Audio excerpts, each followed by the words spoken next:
And welcome to all those people watching us on YouTube, members of the public and possibly from the media as well. Welcome to today's meeting of the steering group, the Healthwatch Coventry steering group meeting. Our meeting is in public, as I say, and we have volunteer members here ready to take part and discuss the issues applying to Healthwatch in Coventry today. So welcome to you. And we start, as always, with requests from any present members to let us know if they have any declaration of interest they wish to inform us on.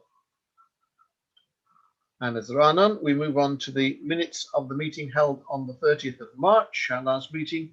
If anybody want to comment on whether they are in any way inaccurate, I'll take it otherwise that you're happy with the accuracy of them. And does anyone have any matters arising that they wish to raise at this point that are not otherwise on the agenda? In which case we'll move on, if we may then, to items for discussion. Various quality accounts. Sorry, Stuart, we should do apologies, shouldn't we, for the meeting? Yeah, right. So we've got apologies from Sue Ogle and from Christine McNaught. Thank you.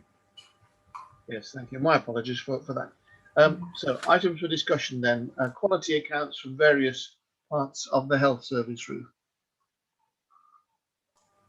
Yes, so it's the time of year when trusts usually produce their quality accounts, which is a document setting out various bits of information about the quality of their services. And as is usually the way in the NHS, there's a lot of guidance that trusts need to follow when producing their quality accounts in terms of the information that they need to put in. So this year, the actual time period for trusts to complete the quality account process has been extended. So if they choose, they can do it later in the year. I think it's at some point in the autumn it's been extended to. However, both West Midlands Ambulance Service and University Hospitals Coventry and Warwickshire have produced their draft quality account documents and sent them to us for us to do what's called our commentary. So every Healthwatch in the area of a trust can write up to 1,000 words, which gets appended into the quality account document of the trust as we write it, so they can't change it. So that's what we've got on the agenda here. So we've got a first draft of a commentary on the West Midlands Ambulance Service quality account document, which is very first draft like at the moment. So this is the opportunity for members of the group to pad that, any further information to go in it. So I had some suggestions from Apollo around the kind of quality indicators and research, suggesting that we add that there's a good spread of research projects detailed in the document across the clinical spectrum, and also noting that it's pleasing that there's an investigation into the well-being of staff when that's flagged up as sickness absence is a challenge sometimes for the trust, and that the collection and reporting and auditing of data is also appropriate and the service has performed well. So if you're happy, I can add that in. Is there anything else that you think we should reflect in our commentary? Hopefully people have been able to read that. David, do you have an observation? Yes, it was under quality indicators and research, where we've put in our response, the patient experience survey was very limited, hence the number of responses. So should we be underlining the fact that WMS should be developing their patient surveys quite extensively?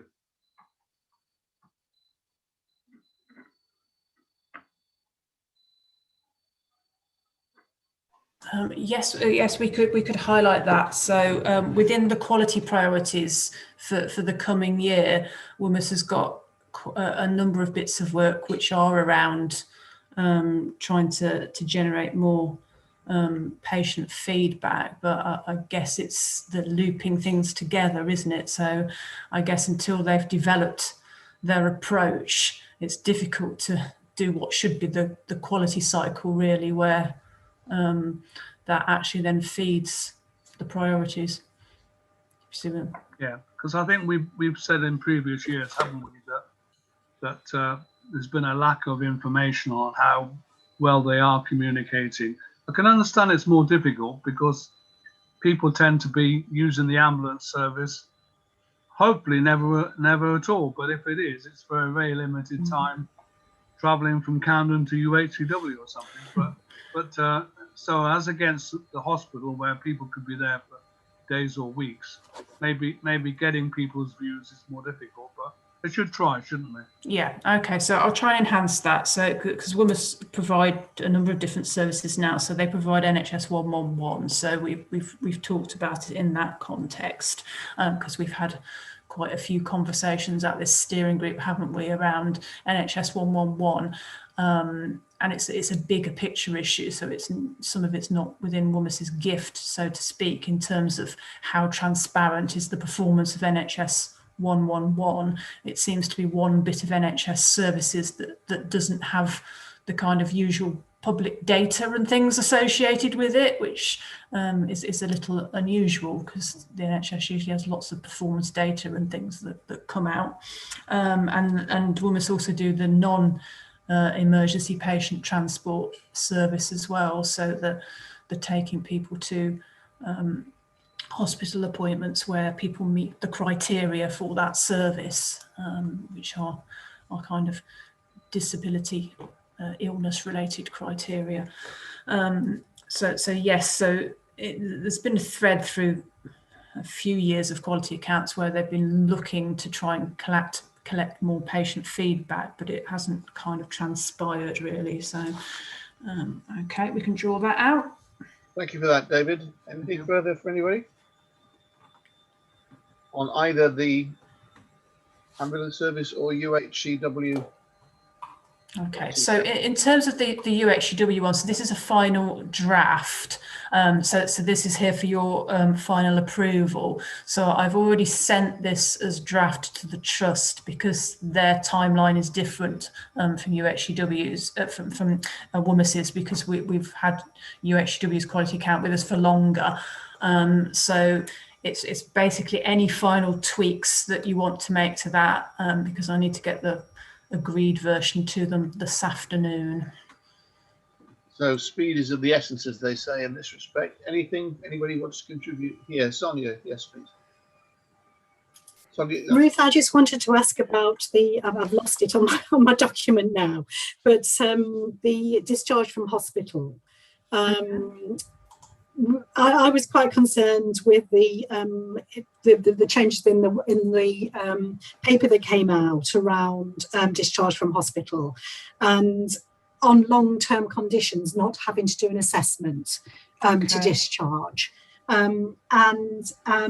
We had a lot of feedback from carers with regards to this. I'm sorry, because I can't find it on my document. But anyway, we had a lot of feedback from carers with regards to this, where they felt that there was a possibility of unsafe discharges. And I wondered whether there was any possibility for us to put something in around that, because it's going to be a change in legislation. I'm particularly concerned about the impact on, I know you've put in here about some of the language that's been used, which is disempowering, and a lot of things are around staff as opposed to the patient being discharged and their families.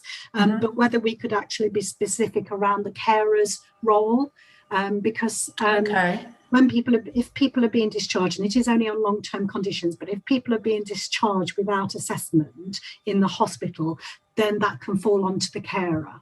Okay, all right.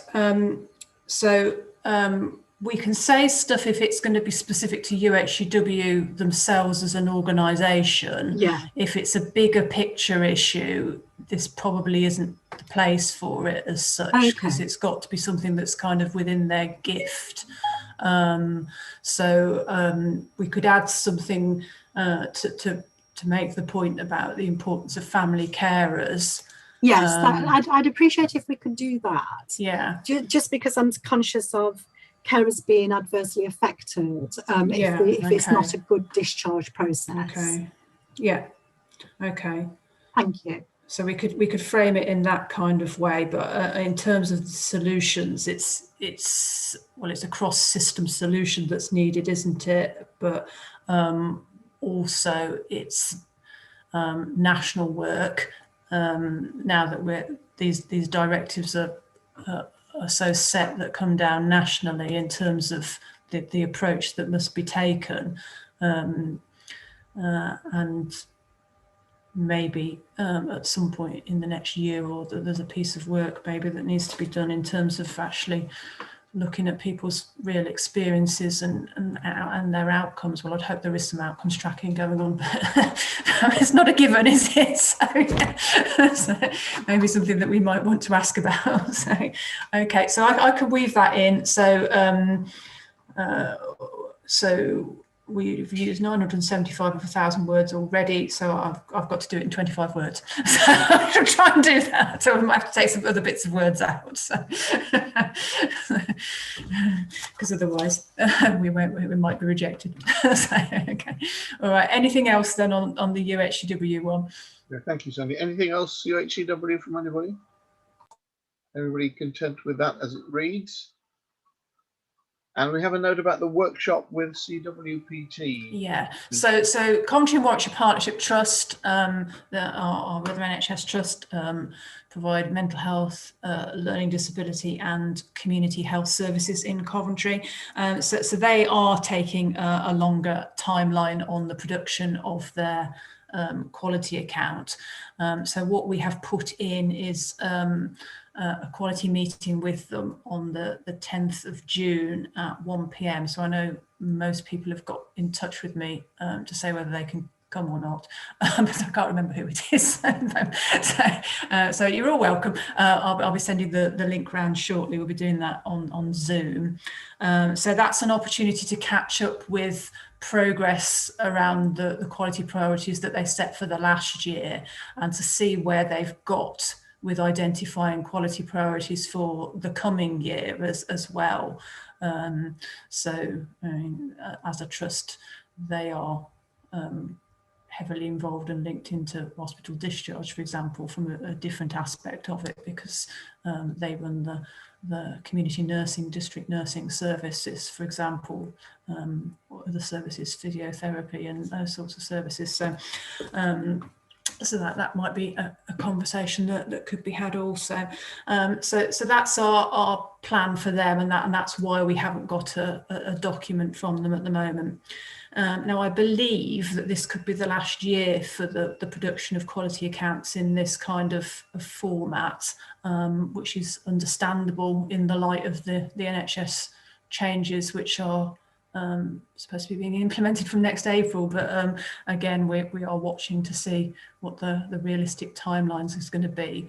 And whilst the documents themselves have become quite clunky in terms of all the information that trusts must put in them, in terms of having a quality cycle where the feedback of patient service users is used to generate priorities, that's quite a positive thing in any organisational structure, or however organisations are structured, isn't it? So I think we should look to see how that is continued in the future.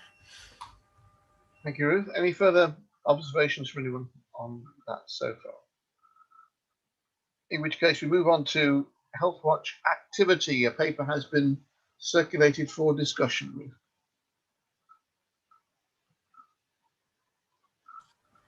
Okay, so this is our usual activity report. So we've got the work priority areas down the left-hand column, and then the activities that have been undertaken, and it's cumulative. So we add on as things progress. So in the last couple of months, then some of the key bits of work which we've undertaken is that we have been working under the how we gather feedback from people about changed services resulting from COVID-19. So staff members have done a small mystery shopping exercise on the collection of rapid COVID-19 tests. So these are the ones that you can do yourself. So we tested out the postal route for ordering rapid tests, and we've also been to a number of pharmacies to collect them. And that by and large worked very well. So what I'm going to do with that information, and I've drafted it, is I'm writing it up as a blog for our website. So it's basically a sort of personalised story of our staff experience of getting those tests, so that they're easy to collect. Once you've worked through them once, they're easy to do. So there's a good YouTube video that you can watch. That shows you how to put them together and use all the bits. So Healthwatch volunteers also rang round all the dental services. So you have a copy of the report, which we have written up from that. So that's your paper 4A, and also the list of dentists 4B. So what we've done with this in terms of how we've written the report is that we've written it as what we're now defining as an information report. So the purpose of the exercise was to understand what it was like for local people in terms of accessing dental care in the light of the work that has been happening at Healthwatch England, and the media coverage and other coverage that they have been generating through the recent publications. So what we did was we managed to sync up publishing our information on our website and through our social media channels with the Monday when the Healthwatch England stuff also launched, which is a good way of doing it, because then we've got the local and the national. So essentially what we found is that it's not as bad here as it is in some areas of the country in terms of access to NHS dentistry. So some people who are not registered NHS dental patients at the moment will be able to get access to some treatment in Coventry. So it's not a sort of complete lack or anything, which you might find in some areas of the country. That's not to say that it's good. Dental practices are still under a great deal of demand and strain from backlogs that have built up due to COVID and services being suspended, but also for the need to do enhanced cleaning and infection prevention measures. And then there remains the bigger picture issue, which is the one that Healthwatch England is trying to work on nationally, which relates to the actual contract that dentists have. And I suppose that the sort of disincentives, incentives that are within that contract in terms of NHS dentistry versus doing private dental work. So that's why it's kind of come out as an information report, as well as in terms of that the issues are known and that the issues are largely needing to be solved on a national scale, not something that we could influence particularly locally. So that's that piece of work. David, did you want to ask something? Well, it was a comment really on the internet aspect of it. I counted there were 34 dental practices in Coventry. 5, it said none. It does seem in the 21st century pretty amazing that there are dental practices that don't have an email address, particularly at the moment when there's obviously a lot of patients wanting to know what's happening at their dentist, because as you've said, Ruth, even if the picture's not that bad in Coventry, there are horrendous stories about people having to wait 3 years, and you know, it wouldn't seem beyond the wit that people could actually set up their own website, but as I said, it's not anything we can do. Yeah.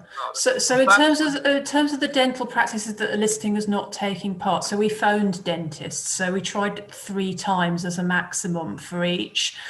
So some of those had an answer phone on, but because it was our volunteers who were phoning, they weren't in a position to leave a message and their personal phone number. So that's why the contact wasn't brokered, if you see what I mean. There was only one dental practice that felt that they weren't able to speak to us. So it may be that some of those 5 purely do private dental work as well, but we weren't able to have the conversation. But it's because there had to be a limit on how many attempts we would make to contact as well.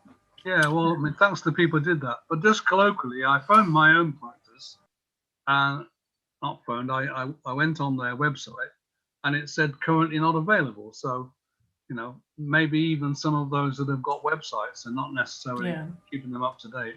Yeah, but there is less coverage in terms of websites and dental practices. They are supposed to keep the NHS website up to date as the kind of a repository. I think that's the only requirement on them.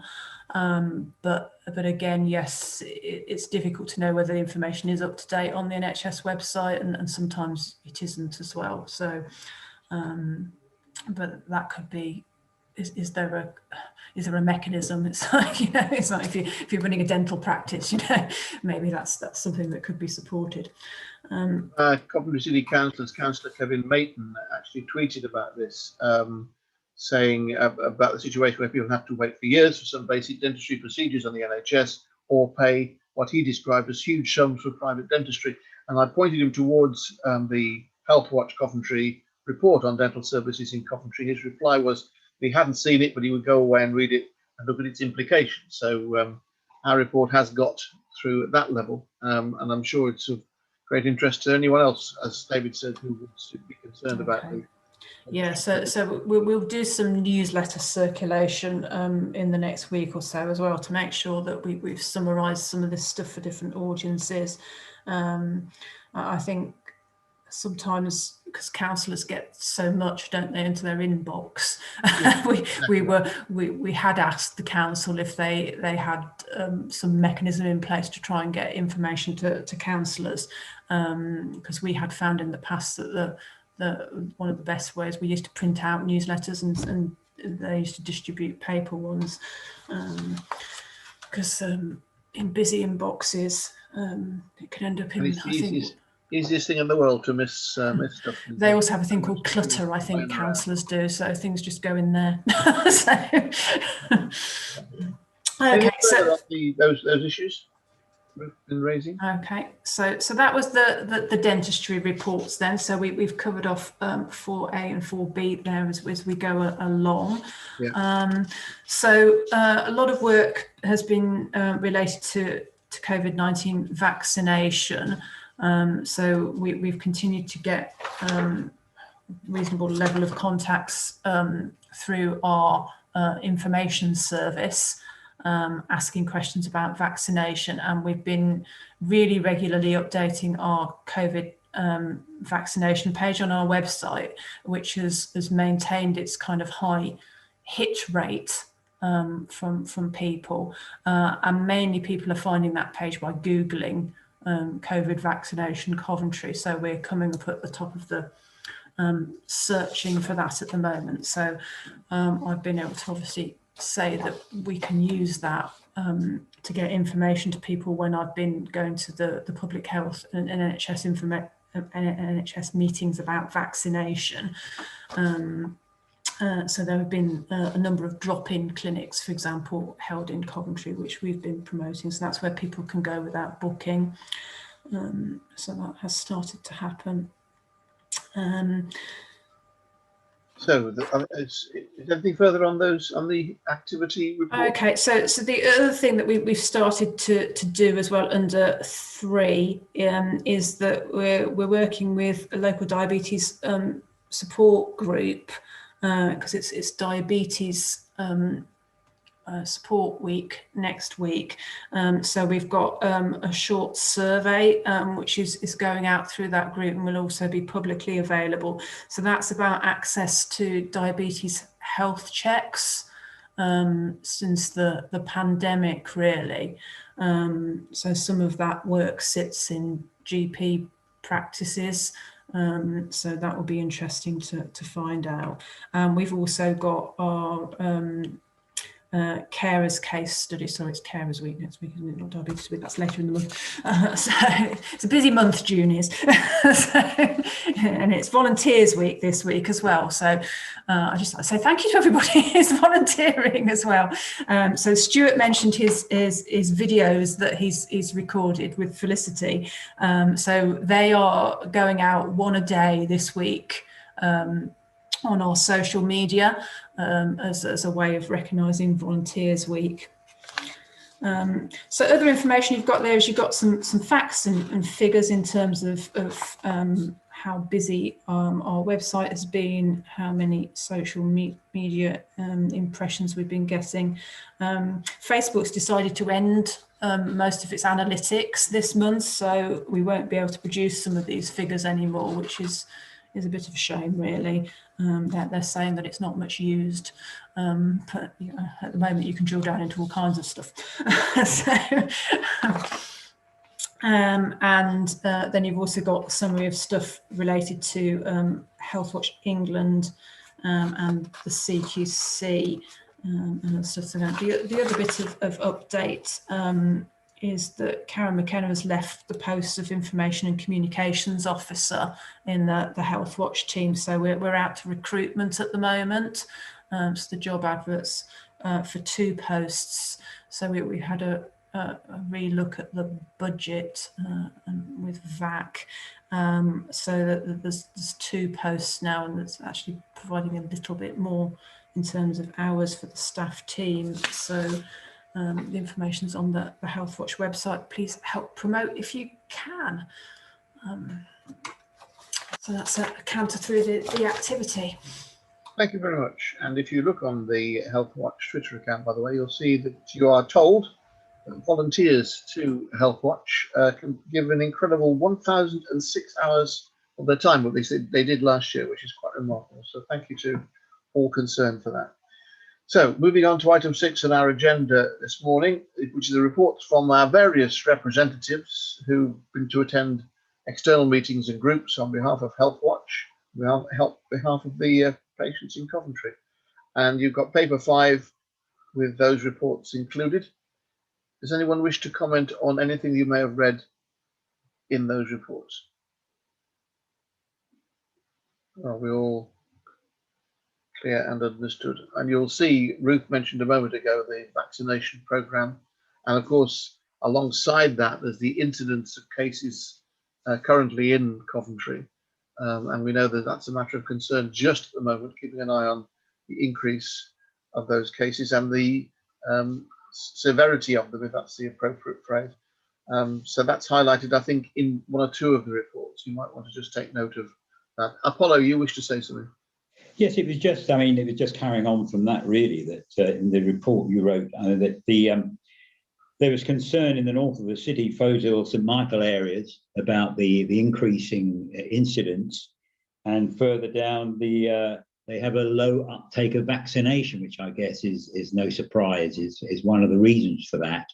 And I was just wondering what's being done about it. I noticed the pop-up and outreach clinics are being used. Is any other considerations of trying to ameliorate some people's worries about it?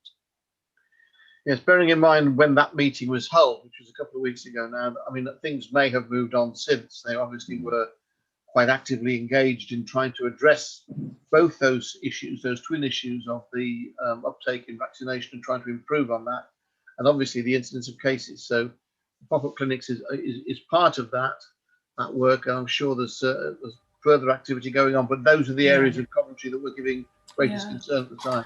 So one of the Vaccinating Coventry group that I attend is led by the public health team. So that has been meeting weekly. I think they've now gone to fortnightly. So they look at all of the data every single time in terms of take up around vaccination, and they've got the heat maps for all of the wards in Coventry in terms of identifying where the focus needs to go. So their kind of strategy has been around seeing what they can do in terms of community outreach within those localities. There was a recent conversation around if and how some volunteers could be identified and utilised to sort of go out with people. And they've also now got some tie-ins with some community organisations, so that the pop-ups in Hillfields are linked in with Watch. And then there's also now a pharmacy-led vaccination centre being run with the Muslim Resource Centre as well. So that there is a lot of activity going on, but I think to be successful, you've got to be out in the community and you've got to be talking to people, I think, and to sort of identify groups of the population. So white Eastern European ethnicity has been identified as a lower take up. So there's been an emphasis on producing more translated information, but also some consideration of where the linkage points might be. And nationally, I don't know if you've seen anything around this, there are some pilots areas taking place, which is around having some more support for people around self-isolating, which is one of the factors which is believed to obviously lower the kind of testing rate. So in terms of, do we actually know the number of the population who are positive for COVID? So if people don't want to have a test because they maybe feel they can't afford to self-isolate, or there's a whole host of other factors going on. So that it'd be interesting to see how that works out, because that could be something that's quite relevant for Coventry. Indeed. So, I mean, in answer to your question, Apollo, I think there's awful lot of work going on, but it's clearly something that is changing day by day, and they're obviously monitoring all those stats at the same time. But thank you for that. Stephen, you wish to add something here? I was just going to say, one of the things we've just been commissioned with is working with all SMI, so serious mental impairment. So we're going to contact everybody that's on the SMI register across Coventry and Warwickshire. It's a massive task, as you can imagine. And obviously lots of anxiety within that client group.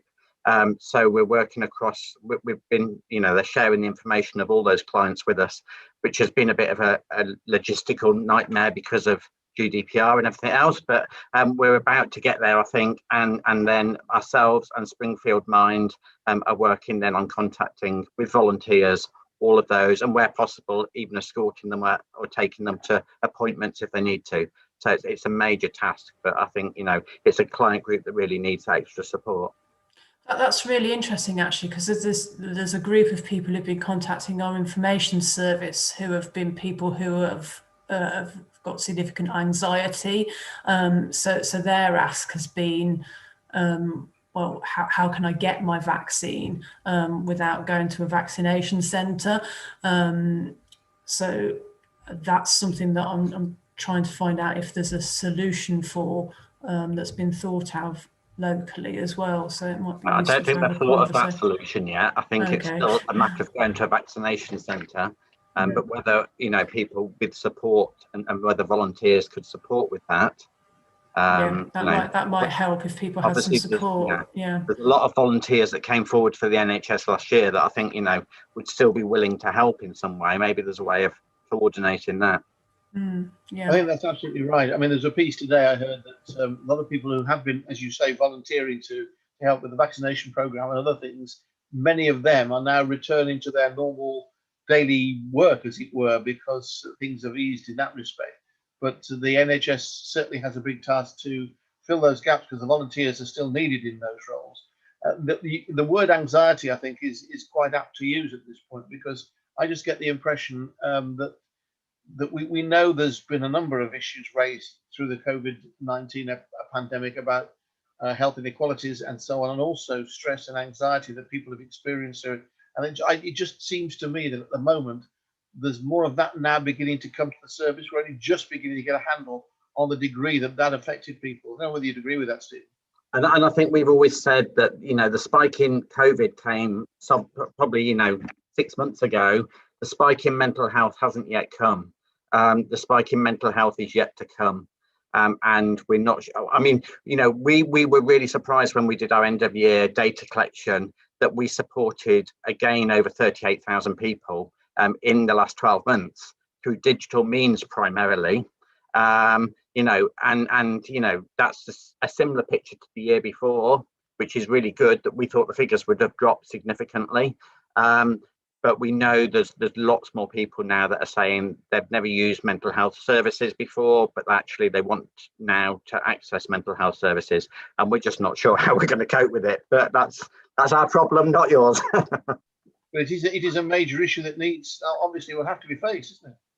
Absolutely, absolutely. And I mean, there's been a lot of investment into mental health recently, but unfortunately, you know, talking from a third sector point of view, most of that money is going on clinical services, and I understand they need that money, but it's not coming to, you know, what we class as more of the front line. So, you know, that's a concern, but, you know, again, it's a debate for another day probably, rather than taking up your meeting discussing mental health. It's a valid point to observe. Thank you for that. Yeah, absolutely. And I think what's also seemed to have happened in the last few weeks is that there seems to have been a surge in lots of services in terms of how busy they are. So in GP services, A&E as well, perhaps.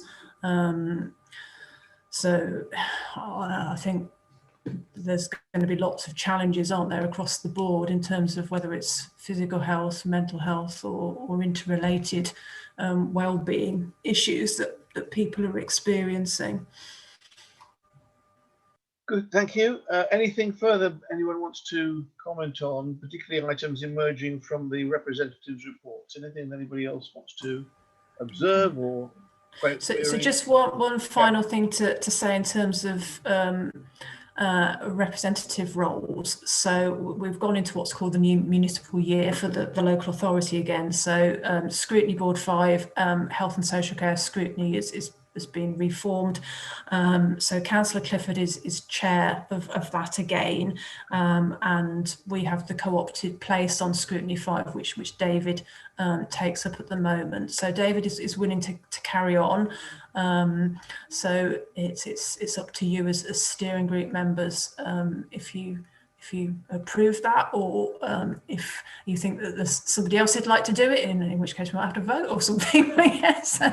Before you reach a conclusion or consensus, David, are you happy to carry on? I haven't seen any hands up to say other people are really dying to it. Stuart attended one meeting and I think he almost fell asleep. No, I don't mean that, Stuart, but I'm hoping it's going to be a bit more dynamic this year. And one of the things maybe steering group members ought to be aware of is there should be about 10 meetings a year, about one a month, although there isn't one in turn of the municipal year. And in 2021, there's been one meeting, and I was actually at the hospital that day and Stuart attended it. And there's been no explanation as to why there's been so few meetings. But you know, I'm hoping that this will be something, because scrutiny is really a very important area, and it should be taken seriously, I think. And it was an end of the calendar year meeting, and I think that perhaps also had an impact on the, shall we say, lack of enthusiasm for really delving into detail at that particular meeting. But yes, I take your point, David. It's interesting to know why there hasn't been more of a focus on it, and maybe, as Ruth said, it will now gather a bit more impetus. If Joe can well, the chair's been in touch with us to have a meeting, and one of the things that councillors are interested in at the moment, because they will be hearing feedback about this too, is around access to GP services, and some and how that is going to kind of progress. But we're coming on to that in a minute. So, and just one more point. There are some new members that are going to be on the scrutiny board, and that again should help, I think. Absolutely right. Yes, thank you for that. Thank you, Hakeem. Good to have you back. I did see your note that you'd lost signal. I hope that you're able to keep up with progress we're making through the meeting. Good to see you back on board, and welcome, Ed, by the way. I should have said that a little bit earlier. Okay, thank you very much. So let's move on to item 7 on the agenda then, service updates, Ruth, and we start with changes to pharmacies. Yes, so Healthwatch should be notified if there's an application for a change to a pharmacy contract, and also the Health and Wellbeing Board should be notified. So there's a couple that's come in since we last met. One is just the change of address of a distance selling pharmacy. So distance selling pharmacies do just that. They don't see people face to face, they do it in other means. But of more significant is there's a kind of consolidation of 2 pharmacies in Ball Hill that has been applied for, but there's a couple of different mechanisms that can be used for this, so it's not going the normal consolidations route. So there's a Boots pharmacy on the high street at Ball Hill, and there's also well, it was a Boots, it's been taken over by somebody else, sorry, I should say, make it clear. But the company who took it over also runs the pharmacy in the GP surgery, which is a little bit further up the road and around the corner. So they want to close the one that's on the high street. So this is a bit of a trend, really, in that it seems to be more desirable for the pharmacy companies to have the ones that are in GP buildings, which on one hand you can understand, but they're not always so visible if they're in a GP practice premises. And also, what about the people who I guess don't go to the GP practice premises? So, because of the way that the contracts are organised, there's not really any grounds for objection, if you see what I mean. So there's not any really route to say that this shouldn't happen. But just to flag that up, because there have been a number of pharmacies that have either consolidated, merged in effect, or closed in Coventry over the last couple of years. And pharmacies are potentially a route of access for people to health services, and that's the kind of direction of travel in terms of their role, so to make them more involved in some of the pathways, or even in things like discharge to hospital, discharge from hospital. Any further comment before Ruth moves on to the COVID-19 test collections from pharmacies? Any further comment about pharmacies and their functions and their operations in the areas you're aware of? Everybody silent on that? Okay, Ruth, so the test collection from pharmacies for rapid COVID-19. I've already covered this in the activity report. So, right. So that was our staff mystery shopping exercise. As I said, it's really easy. You just go in and ask for them. Okay, thank you. So we move on to something that was mentioned earlier, which is the thorny issue to some degree of GP access. And a letter from NHS England has been sent to GP practices. Paper 6 gives you more. Yeah, so I've sent you this letter for information, because it's pertinent to previous discussions that we have had in this group. And it's also, I think, relevant to the work that Healthwatch England has been doing at a national level. So if you recall, they had published their report, which recommended that NHS England undertook a kind of national review exercise of access to GP services. So this letter has gone out to clarify around face-to-face appointments, and there has, of course, been some reaction from GP groups to this letter as well, which you may have seen parts of in the press as well. But it's basically to clarify that face-to-face appointments need to be available, and also that GP receptions should be open for face-to-face as well as phone. Indeed. David, you wanted to say something? Yeah, well, I'm sorry, you've heard me banging on about this before, but I thought this was a pretty strong letter. I'm looking at it now. Just 2 sentences underlined. GP practices must all ensure they're offering face-to-face appointments, and then later down, practices should respect preferences for face-to-face care, unless there are good clinical reasons to the contrary. Yes, and I think that there has been a bit of revolt from some GPs as to we're asking them to do too much. But I wonder how that, and more than advice, that almost command is actually followed up on. You know, is there any checking up on whether GPs are doing this? I'm not suggesting we can do this, but I mean, I don't know about other members of steering, but anecdotally from friends of mine, it's been very variable. You know, there were lots of people, including in our own practice, that we're absolutely full of praise for. But then there are other people say they have to listen to about 3 minutes of a recorded message at the beginning. All right, you've got to remind people about COVID, but very, very lengthy message, and then almost every barrier that could be put up is put up in front of people. You know, so again, I think somehow or other, GPs need to be prodded still. Sorry to go on about it. No, I think that's a very valid point to make. Before we move on, Ed, do you want to add to this particular part of the discussion?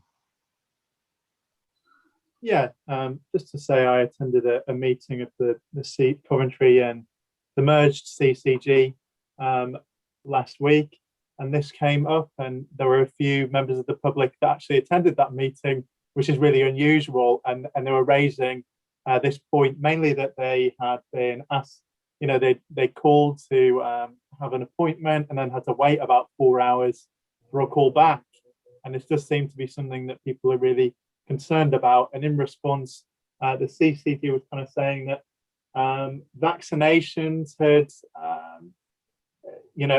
been affecting capacity basically, and that some practices unfortunately might decide to not renew the contract for continuing to do vaccinations as a result of this kind of conflict that's being caused. So I don't really have a question or a point to make, other than just to repeat that conversation that's been had. Ed, at the meeting you attended, was there any mention at all of people making contact with their GP practice by email or via the practice's own website? Because I know in some practice that is happening. I know in the one that I attend and go to, they refuse point blank to deal with emails or any messages from other website. The only thing they'll respond to are phone calls with the problems you've just described. Yeah, no websites didn't come up, and the conversation was mainly focusing on people who, you know, didn't have access to the NHS app and things like that. This was really about the telephone systems and how long people are being asked to wait, and the conflicts that are being caused with, you know, telephone operators at practices and them experiencing abuse as a result. So yeah, this does seem to be, you know, increasing as an issue for people. And as you said, Ruth, it's been highlighted significantly, this letter, and there is various responses to it in the media. And again, I just wonder, is this actively on the Health Watch England agenda? Yeah, so because they've got the piece of work and they're obviously working at national level, aren't they? So from a local Health Watch point of view, what we're going to do is the exercise where we try the front door phone access to all of the local practices. And we are picking up more feedback from people about their experiences of GP practices.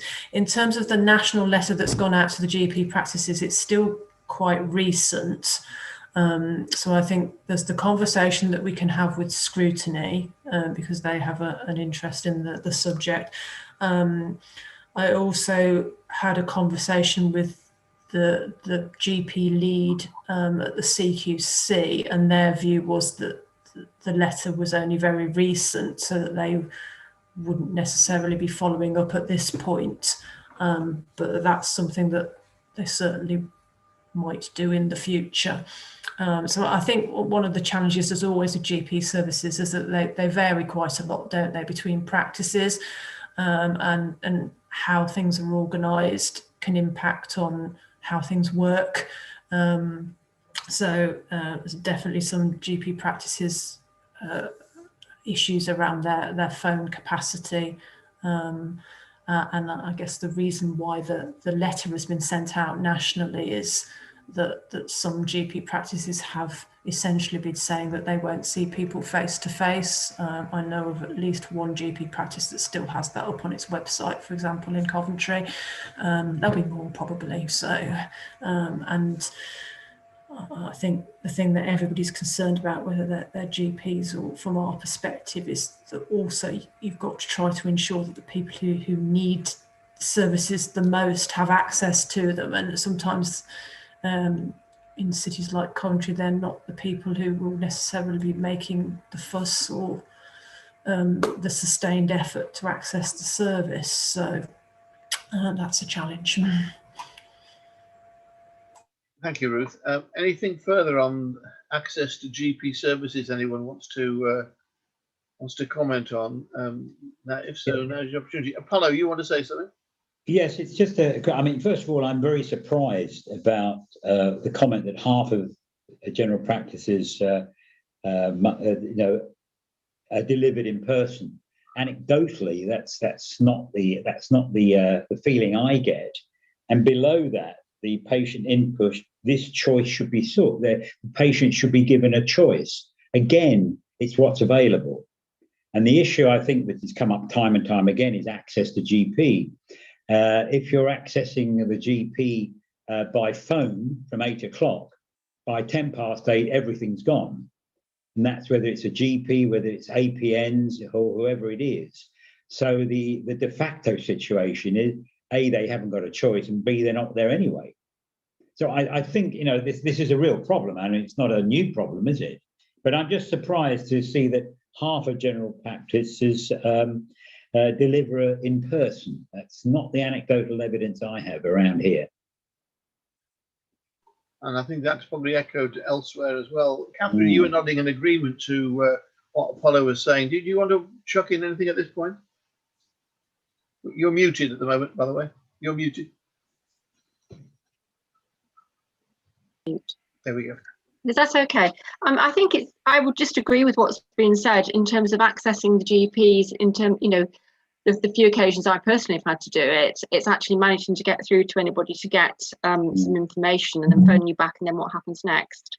I mean, when they've been doing vaccinations, they've been excellent, but I think the majority of people are trying not to access GPs because they think there's too much demand on them, and it's such an effort to do so as well, really. So I think there's a lot of people who perhaps aren't going with difficulties, which will obviously produce further difficulties further down the line, really.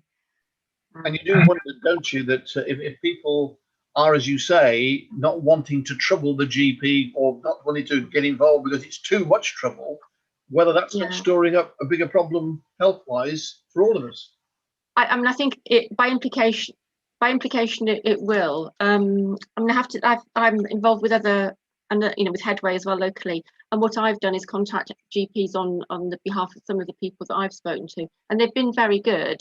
And I think there's probably a lot of difference between different practices in different areas and what they're able to offer, and there'll be a lot of different factors that contribute towards that as well. But what I'm concerned about, obviously, with everybody else, is what the longer term outcome of this is going to be. Things that haven't come to light or haven't been followed through because they haven't been an urgent priority, but that's going to result in bulges in need and provision later on. Perhaps that can't be helped, I don't know, but it's a concern, something that's going to need to be monitored and thought about, really.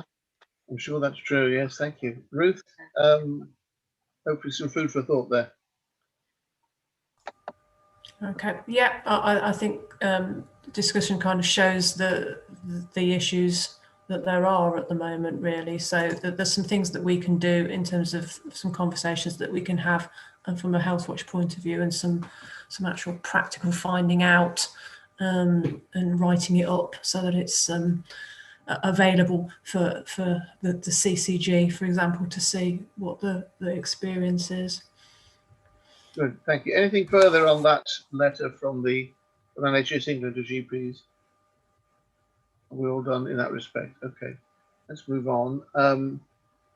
There's the hospital and mental health service updates now. Paper 7 deals with Yeah, so it's a paper for information. So these are some updates in terms of some funding that has come in to the system, I think, into the integrated care or the health and care partnership, which is to tackle hospital waiting lists. So this is the information that has been published upon the Health and Care Partnership website.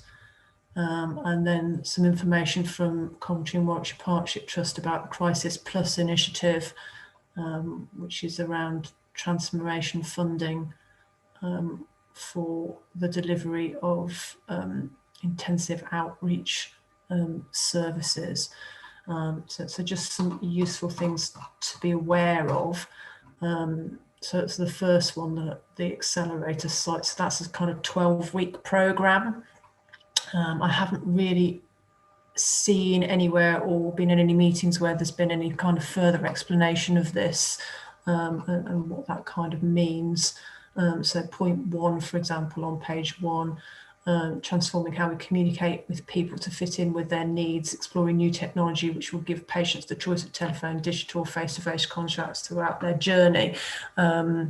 Don't know what that means in reality, what it is that they're looking to put in place, but that's obviously something that has kind of fits with some of the work that we've done in the past as Healthwatch, doesn't it? So.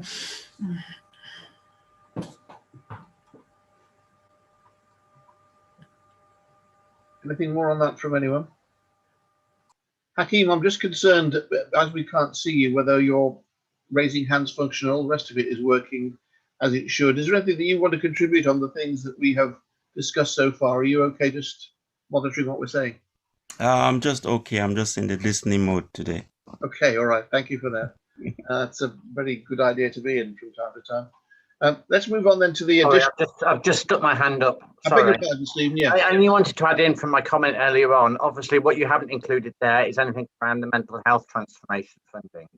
I don't know if that's not been shared with you and whether that is information. It's quite a significant amount of money. You're looking at nearly £2 million this year, 4.5 next year, and 5.5 million in the third year, and then it drops down to 0 in year 4.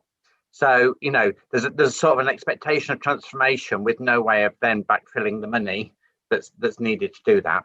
So I think that's something that Healthwatch need to be very aware of in terms of if they build services up, what happens at the end of this process? What happens to patients at the end of it?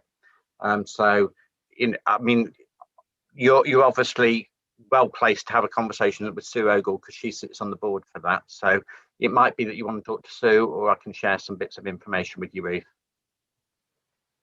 Yes, it would be useful to have some bits of information. I'm not thinking that I've seen anything particular about the transformation funding.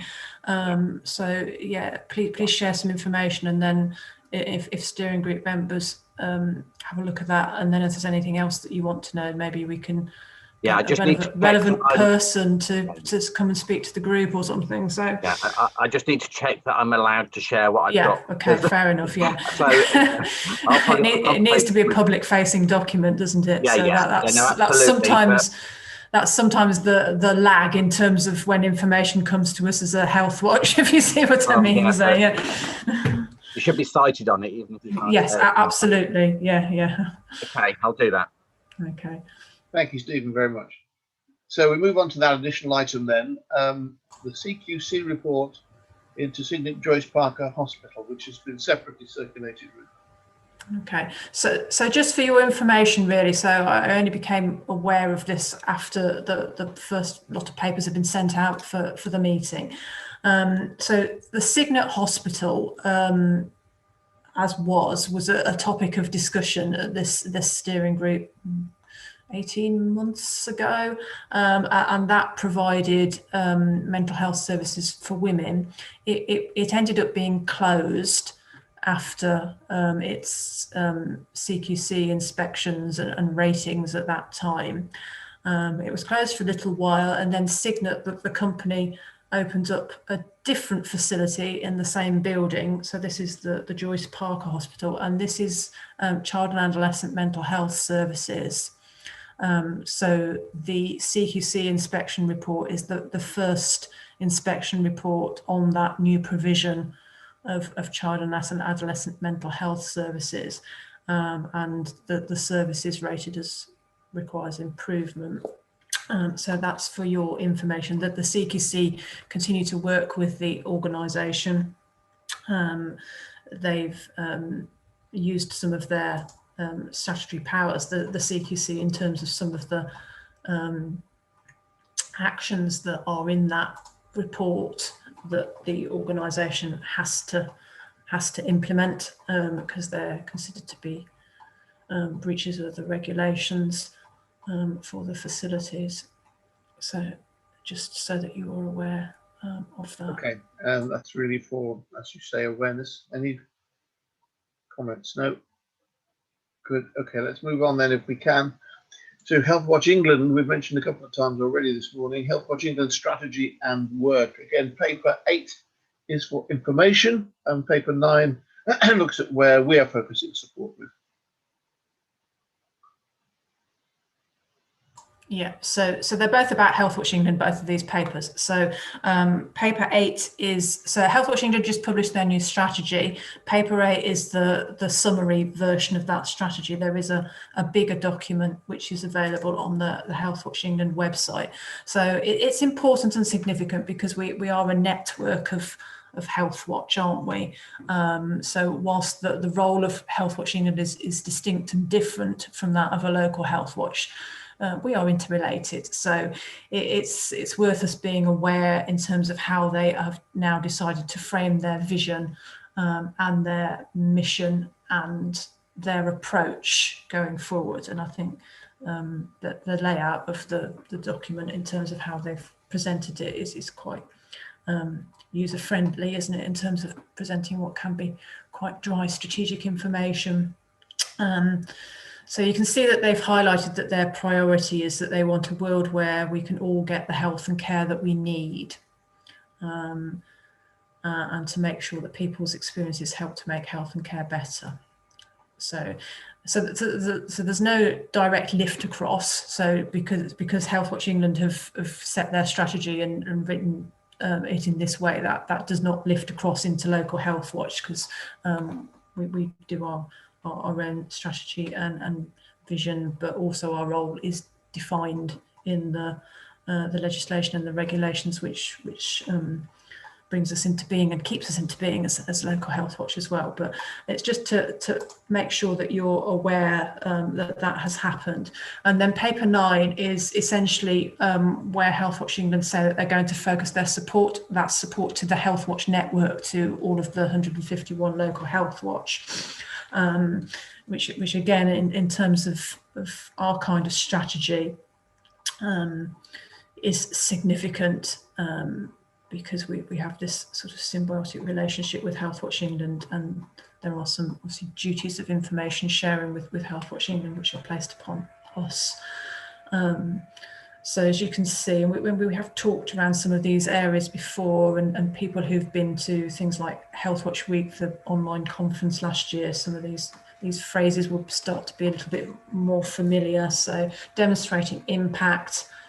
So how do we actually show what we've done, and that we've made a difference for people, for us locally, for Health Watch England nationally.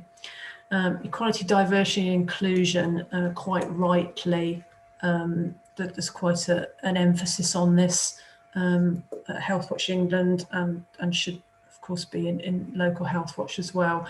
So one of the kind of underpinning reasons for this is that local Health Watch are subject to the equality duty, because of the way that our role is written into statute. So it's a statutory role.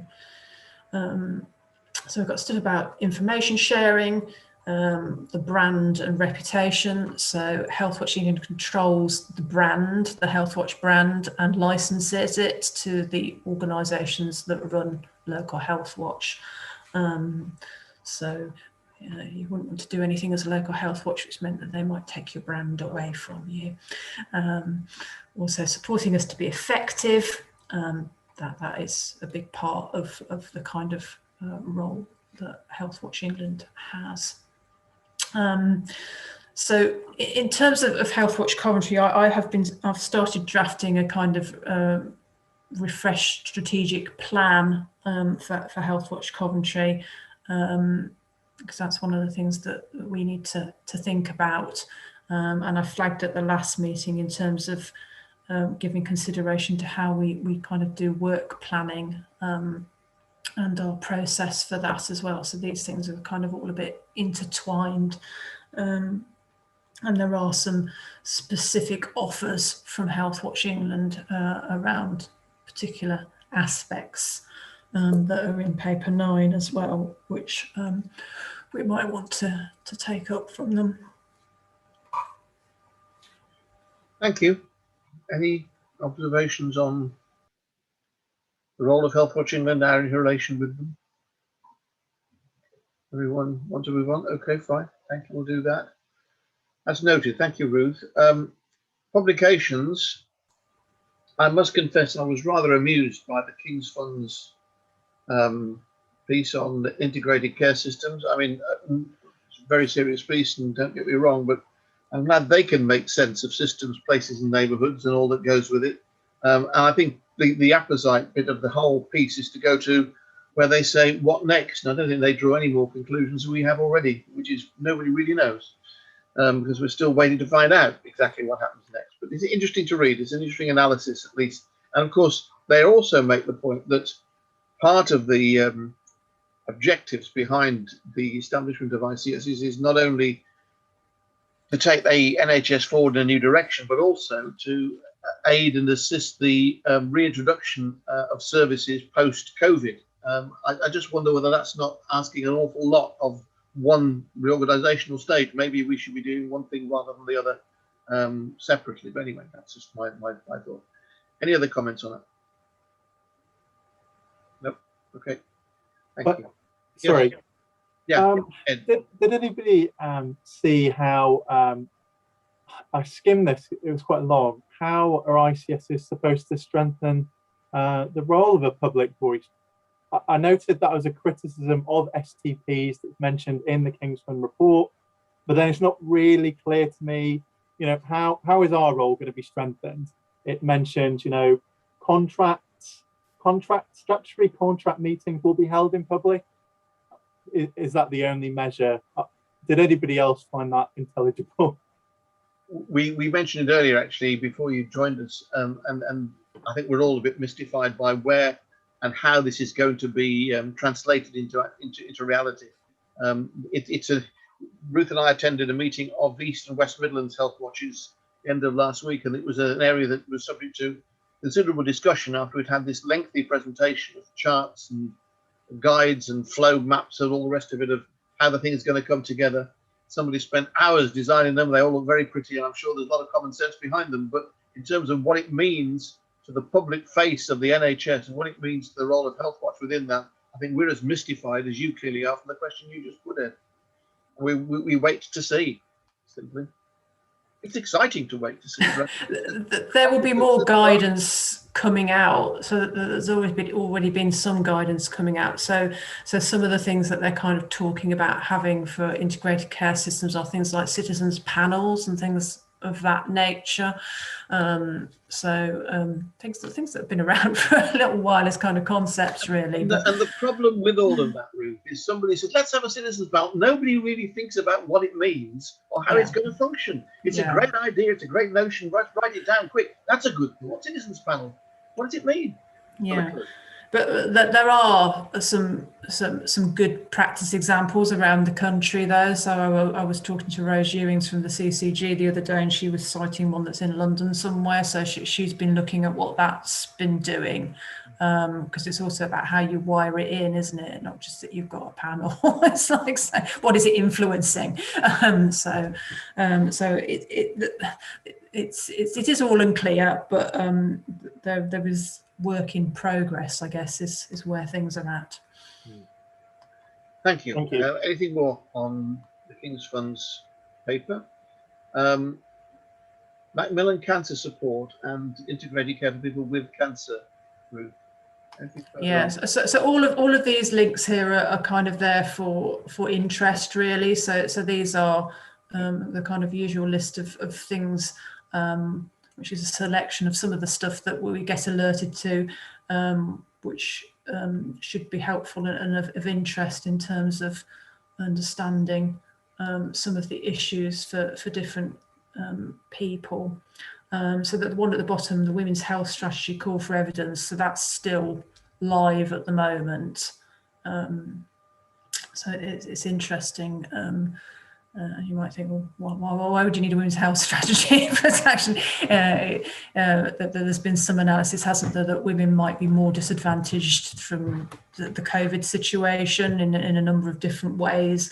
There's a whole host of things that could be considered to be inequalities in terms of where funding goes, where research goes, in terms of health conditions and a whole host of stuff really that is linked to women's health.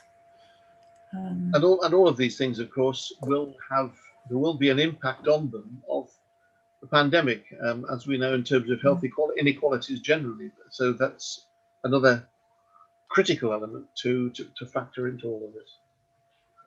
Any further on those issues? No, thank you. So we come to any other business. And is there any other business? Ruth, do you have anything else to chuck into the mix? No, she's shaking her head. That's good news.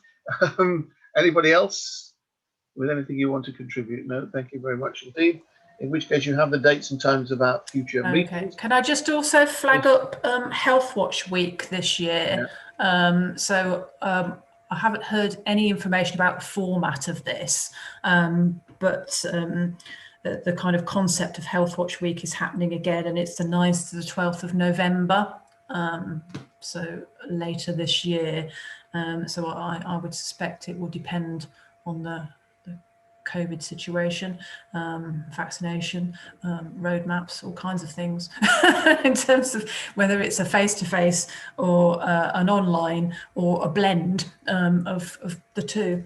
So there are obviously some advantages in terms of reach if things are done online sometimes, aren't they? But and then once again, a reminder that this week is Volunteers Week, as you probably will observe on social media over the next, and elsewhere, no doubt, over the next few days. And thank you all for the volunteering that you do on behalf of Health Watch. And obviously it's the point of Volunteers Week is also to hopefully encourage other people to do the same. So if you know someone who might be interested, there's an opportunity for you to help recruit maybe and suggest to them how rewarding it can be for us all to sit together on a Tuesday morning like this and look at each other through a screen and decide how beautiful we all are and try and get some pearls of wisdom from our meeting.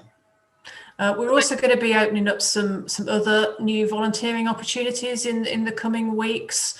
So they're not launching this week, but later in June. So we've got some I suppose we call it micro volunteering opportunities and sort of more flexible volunteering opportunities, and also some sort of linkage roles that we've been developing.